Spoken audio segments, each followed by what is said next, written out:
अस्सलामुअलैकुम। उम्मीद करता हूं कि आप ठीक होंगे। सबसे पहले रिक्वेस्ट करता हूं कि उन तमाम स्टूडेंट्स को और उन तमाम कोलीग्स को जिन्होंने अभी तक इस चैनल को सब्सक्राइब नहीं किया तो काइंडली इस चैनल को सब्सक्राइब कर लें। और अगर वीडियो आपको पसंद आ जाए तो इसको लाइक और इसको शेयर ज़रूर करें और इसको अपने उन तमाम कोलीग्स तक ज़रूर पहुंचाएं जिनके लिए ये फ़ायदेमंद साबित हो सकती है। आज हम एक इम्पॉर्टेंट टॉपिक को डिस्कस करेंगे और ये टॉपिक हमारी ज़िंदगी से भी रिलेटेड है। इसलिए ज़रूरी नहीं है कि आपका ताल्लुक बायोलॉजी से है या नहीं है, बट बायोलॉजी आपकी ज़िंदगी को चला रही है और आपको ये इंफॉर्मेशन आपकी ज़िंदगी के लिए और एक पुरसुकून ज़िंदगी के लिए, एक सेहतमंद ज़िंदगी के लिए बहुत ही ज़रूरी है। जैसा कि आपको पता है कि आगे गर्मियां, जब जैसे इस गर्मी का शदीद सीजन आ जाता है तो उसके नतीजे में बहुत से लोग हीट स्ट्रोक से मर जाते हैं, बहुत से लोग डिहाइड्रेशन से मर जाते हैं।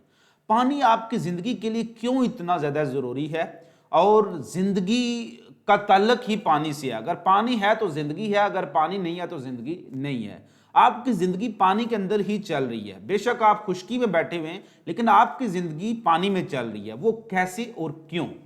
आज की इस वीडियो में हम और बहुत से इंपॉर्टेंट क्वेश्चन जिनका ताल्लुक आपकी डेली लाइफ से है उसको हम डिस्कस करेंगे।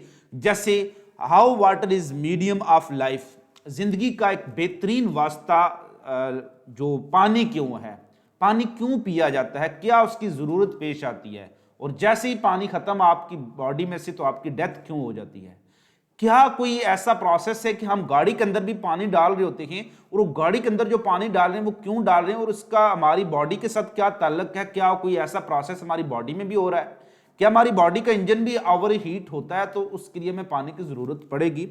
Next, why we feel thirsty after eating meal, ये एक रोजमर्रा जिंदगी का एक मामूल है कि हम जैसे ही खाना खाते तो हमें शदीद प्यास लगती है और वैसे भी खाने के बाद पानी नहीं पीना चाहिए। उसकी डिफरेंट साइंटिफिक रीजन है जिस पर मैं एक सेपरेट वीडियो रिकॉर्ड करूंगा। खाने के बाद आपको इतनी ज्यादा प्यास क्यों लगती है? और बिलखसूस जब आप बहुत ज्यादा ऑयली चीजें खाती हैं, तो पराठे खाती हैं, तो फिर आपको प्यास क्यों लगती है?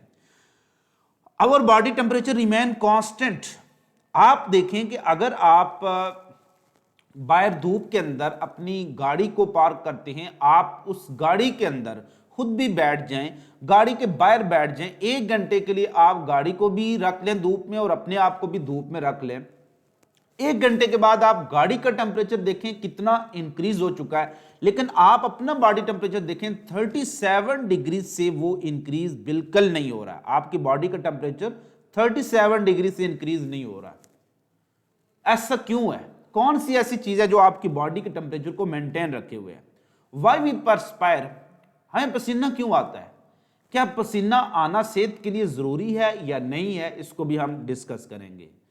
Y brain cell have maximum water, brain cell अक्सर हम सब लोग ये सोच रहे होते हैं कि अच्छा आप जितना बादाम खाएं तो उससे बहुत ज्यादा आपका दिमाग तेज होगा, लेकिन हमें ये नहीं पता कि ब्रेन के अंदर 85% पानी है और अगर आप डिहाइड्रेट होगे तो फिर आपका दिमाग काम नहीं कर पाएगा। बेशक आप कितने बादाम खा चुके हैं, तो बादाम जितने खाएंगे लेकिन अगर आप पानी नहीं पिएंगे तो फिर भी आपका दिमाग काम नहीं करेगा। आप हमेशा सोए सोए रहेंगे, आप एक्टिव नहीं रहेंगे। Why bone cell have least water, bone के अंदर कम से कम पानी होता है और इसकी रीजन क्या है? पानी का जिंदगी के साथ ताल्लुक क्या बन रहा है? आज का टॉपिक जो है वो जिसको हम डिस्कस करने जा रहे हैं वेरी इंपॉर्टेंट है, चाहे आप बायोलॉजी के स्टूडेंट हैं या नहीं हैं। अगर तो आप बायोलॉजी के स्टूडेंट हैं तो फिर आपके लिए ये डबल फायदा हो गया। एक तो आपकी जिंदगी तो के लिए इंपॉर्टेंट है और दूसरा आपके पेपर के लिए इंपॉर्टेंट है।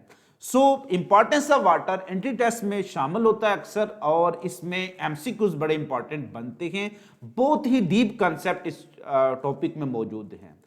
इस तमाम कंसेप्ट को डिस्कस करने के लिए मैंने इस वीडियो को डिफरेंट सेगमेंट में डिवाइड किया होगा और पानी की जो हर एक प्रॉपर्टीज को मैं डिफरेंट सेगमेंट में डिस्कस करूंगा। मैं अपनी वीडियो के नीचे जो डिस्क्रिप्शन है उसके अंदर नेक्स्ट पार्ट ऑफ जो वीडियो होंगे उनके लिंक आपको शेयर कर दूंगा। आप उससे दूसरे पार्ट को देखकर बाकी प्रॉपर्टीज को दूसरे पार्ट में हम डिस्कस करेंगे। आज के पार्ट में हम डिस्कस करने जा रहे हैं इंपॉर्टेंस ऑफ वाटर, इसका इंट्रोडक्शन। सबसे पहले water is medium of life, जिंदगी का एक वास्ता है। कुरान मजीद में भी आता है कि हमने जिंदगी को पानी में पैदा किया। इट्स मीन कि पानी बहुत जरूरी है और पानी नहीं है तो जिंदगी खत्म है। मरीज के अंदर भी इंसान यही ढूंढ रहा है कि कहीं पानी के आसार मिल जाए, जहां पानी मिल गया तो आपको जिंदगी मिल गई। It is the most abundant compound, most abundant compound in all organism, very important. यहां से एमसीक्यूज बन सकता है बेटा। ऑप्शन हो सकता है H2O, बीटा ऑप्शन हो सकता है प्रोटीन, चार्ली ऑप्शन आपके पास हो सकता है वहां पर लिपिड, और डेल्टा ऑप्शन हो सकता है हमारे पास न्यूक्लिक एसिड। ठीक है, न्यूक्लिक एसिड। आपसे क्वेश्चन, और अक्सर जो पेपर हैं एमसीक्यूज बेस्ड पेपर, उसमें ये क्वेश्चन मस्ट पूछा जाता है।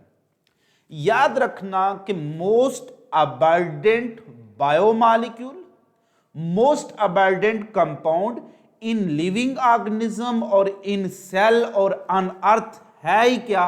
वो पानी है। तो यहां से एमसीक्यूज आपका क्लियर हो जाएगा एंट्री टेस्ट का कि मोस्ट अबंडेंट, सबसे ज्यादा पाया जाने वाला कंपाउंड इन लिविंग ऑर्गेनिज्म वो भी वाटर, इन सेल वो भी वाटर, ऑन अर्थ वो भी वाटर। 70% जमीन का हिस्सा पानी पर मुश्तमिल है। तो ये पॉइंट आपने याद रखना है। लेकिन जब आपसे क्वेश्चन में थोड़ा सा वो, अब मैंने क्या कहा, it is the most abundant compound. अब पानी ऑर्गेनिक है या इनऑर्गेनिक है? पानी ऑर्गेनिक है या इनऑर्गेनिक है? नो डाउट, इसमें कोई दूसरा शक नहीं कि पानी क्या एक इनऑर्गेनिक कंपाउंड है। इट्स मीन कि अगर आपसे पूछा जाए most abundant compound in our body, वो कौन से, ऑर्गेनिक या इनऑर्गेनिक? तो इनऑर्गेनिक होंगे। क्यों? पानी इनऑर्गेनिक है। अब यहां से थोड़ा सा वो चीज, स्टेटमेंट, जिन बच्चों ने रट्टा लगाया होता है ना, उन्होंने ये स्टेटमेंट रट्टा लगाई थी most abundant compound in living organism, वो क्या है? वो वाटर ही है। थोड़ा सा वो कंसेप्चुअल बना लेता है। वो पूछता है मोस्ट अबंडेंट ऑर्गेनिक कंपाउंड, वो क्या पूछ लेता है? Most abundant organic compound in living organism या सेल। लिविंग ऑर्गेनिज्म या सेल में मोस्ट अबंडेंट ऑर्गेनिक कंपाउंड कौन सा होगा? अब जब ऑर्गेनिक पूछा तो बेटा वाटर क्या इनऑर्गेनिक, तो ये तो कंपटीशन से ही निकल जाएगा ना। ये एमसीक्यू सॉल्व करने के तरीके होते हैं। तो वाटर तो एमसीक्यू से, ऑप्शन से निकल गया। हमने देखना है प्रोटीन, लिपिड, न्यूक्लिक एसिड में से। तो प्रोटीन फिर क्या होते हैं? वो 15 to 18% होते हैं। So protein are the most abundant organic compound, living organism में भी और सेल में भी। Water is directly related with metabolism, और मैं अगर इस को इस तरह से भी डिफाइन करूं कि water is directly related with life, तो ये कोई गलत बात नहीं होगी। Amount of water directly related है लाइफ के साथ। मरीज पर वाटर मिल गया तो जिंदगी मिल गई। किसी ऑर्गेनिज्म के अंदर जितनी ज्यादा जिंदगी है इतना ज्यादा मेटाबॉलिज्म है। कोई भी लिविंग ऑर्गेनिज्म, कोई भी सेल जितना ज्यादा मेटाबॉलिज्म कर रहा है ना, उसके अंदर इतना ही ज्यादा पानी होगा। क्यों होगा वो भी हम डिस्कस करते हैं। कभी सोचा आपने क्यों ऐसा होता है? सो कोई भी लिविंग ऑर्गेनिज्म जितना ज्यादा क्या कर रहा है? रिएक्शंस कर रहा है, मेटाबॉलिज्म। तो जिंदगी की सबसे पहली अलामत यही होती है कि living things are able to carry out numerous chemical reaction. Chapter number 1 characteristics of life, वहां पर आप पढ़ते हैं ना, living things are able to carry out numerous chemical reaction called metabolism. जब भी मेटाबॉलिज्म होता है तो इसमें बहुत से रिएक्शन ऑक्सीडेशन वाले होते हैं। गाड़ी के अंदर आप क्या करते हैं? गाड़ी का जो आपका रेडिएटर है वहां पर आप क्या उसमें पानी डालते हैं। जब पानी डालते हैं, क्यों डालते हैं? ऐसा क्यों? ना डालेंगे तो क्या होगा? इंजन ओवर हीट होकर आपकी का इंजन सीज हो जाएगा। इसको हमने कॉपी किया है नेचर से, कुदरत से। कैसे कॉपी किया है? देखें, जहां पर रिएक्शन, इंजन में क्या हो रहे हैं? रिएक्शन हो रहे हैं। क्या जल रहा है? फ्यूल जल रहा है, ऑक्सीडेशन हो रही है। इतने ज्यादा रिएक्शन के नतीजे में इंजन में से हीट जनरेट हो रही है। वो सारी हीट कौन, इतनी हीट इंजन को गर्म करके, ओवर हीट करके इंजन सीज हो सकता है। तो पानी इसलिए डाला जाता है कि वो हीट को एब्जॉर्ब कर ले और आपके इंजन को ठंडा रखे। इसीलिए जो कोई लिविंग ऑर्गेनिज्म सबसे ज्यादा केमिकल रिएक्शन करेगा, जो सेल सबसे ज्यादा मेटाबॉलिज्म करेगा, उसमें ऑक्सीडेशन रिएक्शन भी ज्यादा है। सबसे ज्यादा रिएक्शन किसमें हो रहे हैं? ब्रेन में। तो maximum metabolism take place in brain. Maximum life किस में मौजूद है? ब्रेन में। सो ब्रेन में ऑक्सीडेशन सबसे ज्यादा है और सबसे ज्यादा हीट भी किस में जनरेट होगी? ब्रेन में। तो अल्लाह ने इसको ठंडा रखने के लिए, कहते हैं ना उसका दिमाग गर्म हो गया, दिमाग को गर्म नहीं आने देना आपने, तो इसको ठंडा रखने के लिए अल्लाह ने उसमें पानी भी ज्यादा रख दिया। और पानी आप देखेंगे ब्रेन सेल में सबसे ज्यादा मेटाबॉलिज्म, तो पानी भी सबसे ज्यादा कौन से सेल में होगा? ब्रेन सेल में। तो 85% पानी होगा किसमें? ब्रेन सेल में। तो ये पॉइंट आपने याद रखना है। सबसे ज्यादा मेटाबॉलिज्म किस ऑर्गन में है? ब्रेन के अंदर। कौन से सेल में? अंदर ब्रेन सेल, नर्व सेल्स के अंदर। सबसे ज्यादा ग्लूकोज यही यूज करते हैं, सबसे ज्यादा एटीपी यही यूज करते हैं, सबसे ज्यादा पानी भी इसी में आ चुके। Maximum life brain, maximum metabolism brain, maximum water brain में, ताकि उसको सडन हीट चेंजेस से बचाया जा सके। बोन सेल में सबसे कम मेटाबॉलिज्म होता है, मोस्टली नॉन लिविंग होती है। तो सो पानी खत्म हो गया तो कोई चीज नॉन लिविंग होगी। सो बोन सेल के अंदर सबसे कम मेटाबॉलिज्म होता है। वो थोड़ा सा पार्ट बोन का लिविंग होता है, सिर्फ स्पॉन्जी जो पार्ट है उसका, स्पॉन्जी पार्ट ऑफ बोन वो लिविंग होता है। इसलिए बोन सेल में पानी की भी जरूरत क्या होती है? वो कम होती है। और दूसरा बड़ा फैक्टर वो एंजाइम्स होता है। जितना मेटाबॉलिज्म ज्यादा होगा, और मेटाबॉलिज्म को एक्सेलरेट कौन करता है? एंजाइम्स। और एंजाइम वर्क करती हैं किसमें? पानी में। That's why water is called medium of life. So it varies from 65 to 89% in different organism. बेटा 65 क्या इट्स मीन कि अगर आपसे क्वेश्चन पूछा जाए कि minimum amount of water in any organism, तो 65%, maximum amount of water in any organism 89%। What is range of water in living organism? तो 65 टू 89%, 65 टू 89%। तो ये चीज ऑर्गेनिज्म की बात की है। ऑर्गेनिज्म, पूरे ऑर्गेनिज्म में कम से कम 65, ज्यादा से ज्यादा 89, ये एवरेज वैल्यू है। Human tissue have about 20% water in bone cell and 85% in brain cell. क्या रीजन है क्यों बोन में कम है? वो मैं पहले डिस्कस कर चुका हूं। और ब्रेन में क्यों सबसे ज्यादा, वो डिस्कस हो चुका है। तो ये चीज एमसीक्यूज में आ सकती है। अब याद रखना कि एवरेज अमाउंट ऑफ सेल किसी भी average amount of water in any cell कितनी होगी? चाहे वो प्रोकैरियोटिक है चाहे यूकैरियोटिक है, एवरेज अमाउंट ऑफ वाटर 70% है। ये वैल्यू याद रखना, यहां से कंफ्यूज हो सकते हैं आप। So what is the amount of water in human cell? 70%, in bacterial cell 70%, in prokaryotic cell 70%, in mammalian cell 70%। ये कुछ सेल स्पेसिफिक हमने नहीं किया, कोई भी यूकैरियोटिक सेल, तो एवरेज अमाउंट क्या होगी? 70%। लेकिन जो उनकी स्पेसिफिक वैल्यू है ना, वो अप एंड डाउन हो सकती है, एवरेज वैल्यू है। सो अगर ब्रेन सेल पूछेगा तो 85% और बोन सेल होगा तो 25%। तो ये पॉइंट आपने याद रखना है। Almost all reactions of a cell occur in presence of water. तकरीबन सारे रिएक्शन जो सेल में होते हैं वो पानी की मौजूदगी में होते हैं। क्यों? पानी, हर चीज को सॉल्वेंट प्रॉपर्टी में डिस्कस करूंगा कि almost all chemical reaction water में क्यों हो रहे होते हैं। It also take place in many biochemical reaction such as hydrolysis. Hydrobiology में कहीं भी वर्ड यूज होता है, इसका मतलब क्या होता है? वाटर। तो हाइड्रो वर्ड ही वाटर के लिए यूज होता है। लाइसिस का क्या मतलब होता है? Break down. So it is the breakdown in presence of water. तो breakdown in presence of water इसको क्या कहते हैं? हाइड्रोलाइसिस। तो हाइड्रोलाइसिस किसकी हो रही है? मैक्रोमॉलिक्यूल की। कौन कौन से मैक्रोमॉलिक्यूल की? हमारी खुराक में हम क्या खाते हैं? हमारी खुराक में ज्यादातर क्या होती हैं? स्टार्च होती हैं ज्यादातर, या ग्लाइकोजन होगा, या हमारी खुराक में क्या होगा? चीनी होगी, सक्रोज होगा, इसी तरह से, या हमारी खुराक में लिपिड होगा, या हमारी खुराक में क्या होंगी? प्रोटीन्स होंगी। ज्यादातर ये चीजें होती हैं। अब जब मैंने आपको कहा था ना, खाने के बाद फौरन बाद आपको प्यास क्यों लगती है, उसकी रीजन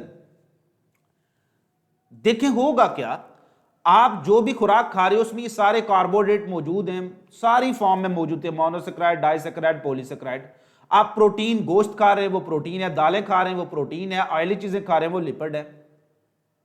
जब भी ये चीजें आपकी बॉडी में जाएंगी, आपकी इंटेस्टाइन या आपकी गैस्ट्रो इंटेस्टाइनल ट्रैक्ट में जाएंगी, तो इनके डाइजेशन शुरू हो जाती है। और डाइजेशन प्रोसेस ही क्या? हाइड्रोलाइसिस है। डाइजेशन में जो एंजाइम यूज होती हैं वो कौन सी होती हैं? Hydrolytic enzyme. उनका नाम क्या होगा? स्टार्च को डाइजेस्ट करने वाली अमाइलेज, सक्रोज को सैक्रेज, लाइपेज, प्रोटीनेज। ये सारी एंजाइम क्या करेंगी? हाइड्रोलाइसिस करेंगी इन मैक्रोमॉलिक्यूल की। पानी ज्यादा से ज्यादा ऐड करेंगे। Hydrolysis mean break down in presence of water. क्या होगा कि पानी वाटर इन मॉलिक्यूल के अंदर ऐड होगा और ये अपने मोनोमर में टूट जाएंगे। बेसिक यूनिट कार्बोहाइड्रेट ग्लूकोज में, लिपिड फैटी एसिड ग्लिसरॉल में, प्रोटीन किसमें? अमाइनो एसिड में। तो इट्स मीन जब भी डाइजेशन होगी तो digestion is the hydrolytic process. इसमें एंजाइम जो इन्वॉल्व होंगी वो हाइड्रोलिटिक एंजाइम होंगी और ये प्रोसेस क्या होगा? हाइड्रोलाइसिस और break down in presence of water. तो जैसे ही आप खाना खाते हैं तो हाइड्रोलाइसिस शुरू होगी, डाइजेशन शुरू होगी, तो आप सारा पानी आपकी जो बॉडी में था वो किस में ऐड हो गया? वो इन मैक्रोमॉलिक्यूल में ऐड हुआ, तो उनकी ब्रेक डाउन हुई, इसलिए आपको प्यास लगती है खाने के बाद। It is also used as raw material in photosynthesis. सारा फोटोसिंथेसिस में CO2 प्लस H2O तो बड़ा इंपॉर्टेंट रॉ मटेरियल है फोटोसिंथेसिस का। अब हम पानी की इंपॉर्टेंस को डिस्कस करेंगे। पानी इंपॉर्टेंट है लाइफ के लिए because of its some properties. एक एक को हम अपनी डिफरेंट वीडियो में डिस्कस करेंगे। तो इंपॉर्टेंस ऑफ वाटर, पानी क्यों इंपॉर्टेंट है? सबसे पहले important, water is important due to its solvent property. Water is important because of its heat capacity. Water is important because of its heat of vaporization, and water is important for ionization of water, और water is important as protection. इसके अलावा भी हैं एडहियन है जिसकी वजह से आप वो पढ़ रहे होते हैं जो हमारे पास एपोप्लास्ट पाथवे है और कोयन टेंशन थ्योरी है, उसमें ये प्रॉपर्टी बड़ी इंपॉर्टेंट है और पानी पौधों के टॉप पर जा रहा है। अब हम इस हर एक प्रॉपर्टीज को वन बाय वन डिस्कस करेंगे कि वो प्रॉपर्टी हमारे लिए कैसे जरूरी बन जाती है। पानी अपनी सॉल्वेंट प्रॉपर्टी के लिहाज से क्यों इंपॉर्टेंट है। इस वीडियो का इख्तिताम मैं यहां तक ही करता हूं। नेक्स्ट जो वीडियो होगी उसमें हर एक प्रॉपर्टी को हम वन बाय वन डिटेल में डिस्कस करेंगे। अपना बहुत ज्यादा ख्याल रखिएगा, खुश रहिएगा, खुश रखिएगा, दुआ में याद रखिएगा। मिलेंगे एक छोटी सी ब्रेक के बाद। अल्लाह हाफिज, अल्लाह नेगहबान।